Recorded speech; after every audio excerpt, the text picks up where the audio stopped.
झारखंड में विधानसभा चुनाव खत्म होने के बाद भी सियासत अपने उफान पर है। पक्ष और विपक्ष आमने सामने होकर एक दूसरे पर वार करने में लगे हैं। कभी विधि व्यवस्था को विपक्ष मुद्दा बनाता है तो कभी सरकार के काम काज पर सवाल उठाता है, जिससे झारखंड में बवाल मचता रहता है।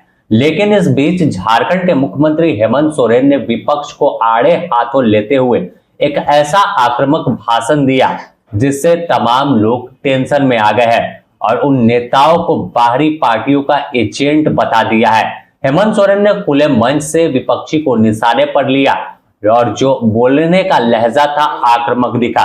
इससे वहां पर मौजूद लोगों ने तो तालियां बजानी शुरू कर दी और कहा कि ऐसे लोगों को पहचान कर आगे और जवाब देने का काम करेंगे। दरअसल बात कर ले तो झारखंड मुक्ति मोर्चा का स्थापना दिवस हजारीबाग में धूमधाम से मनाया जा रहा था।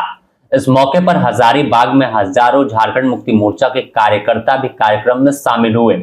बतौर मुख्य अतिथि पार्टी के कार्यकारी अध्यक्ष और सूबे के मुखिया हेमंत सोरेन भी पहुंचे।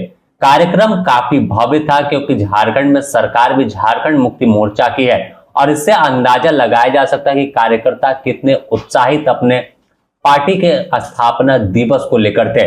इस कार्यक्रम में कार्यकर्ताओं में पहले मुख्यमंत्री ने जोश भरा और कहा कि हरदम पार्टी के लिए खड़ा रहना है। इस बीच झारखंड में आदिवासियों की बदहाली पर भी बोला और हेमंत सोरेन ने ऐसी बात बोली जिसकी चर्चा अब होने लगी है।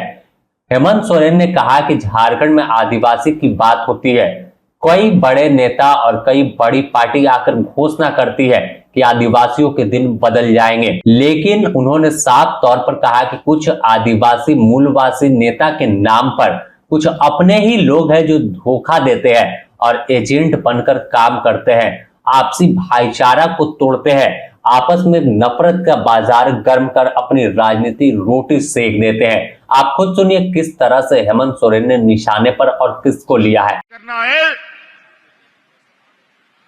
तो इस राज को अपने हाथों से सजाना है, संवारना है, इसी संकल्प के साथ यहां से जाना है।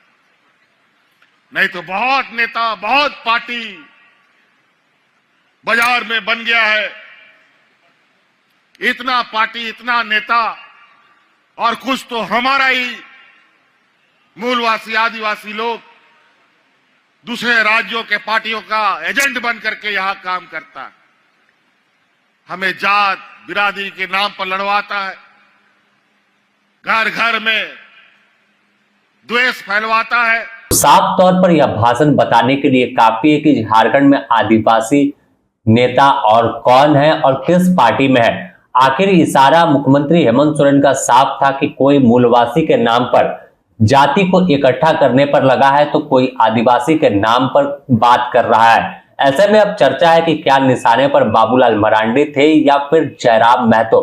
यह सवाल का जवाब खुद मुख्यमंत्री हेमंत सोरेन जान रहे हैं, लेकिन फिलहाल तो झारखंड में चर्चा का बाजार गर्म हो गया है कि आखिर अब कौन हेमंत सोरेन के निशाने पर है और हेमंत सोरेन का जो आक्रामक रूप दिखा है, इससे आने वाले दिनों में और भी राजनीतिक तपिश बढ़ सकती है, क्योंकि हेमंत सोरेन अब अलग ही रूप में अलग ही तरह की राजनीति करते हैं और यही वजह है कि देश में अपनी पहचान अपने दम पर बना लिया है और पूरे देश में सबसे प्रभावशाली व्यक्ति में भी इनका नाम अब टॉप 50 में आ रहा है। तो इससे अंदाजा लगाइए कि हेमंत सोरेन परिपक्व पूरी तरह से हो गए हैं कि कैसे झारखंड में राजनीति करना है और कैसे किसको जवाब देना है, कौन समय पर किसका नाम लेना है और कैसे इशारों में किसी को निशाने पर लेकर उस पर पलटवार कर देना है। तो तमाम चीजों को अब लेकर राजनीतिक बाजार गर्म है कि फिलहाल बाबूलाल मरांडी और जयराम महतो किसे हेमंत सोरेन ने बाहरी पार्टियों का एजेंट बता दिया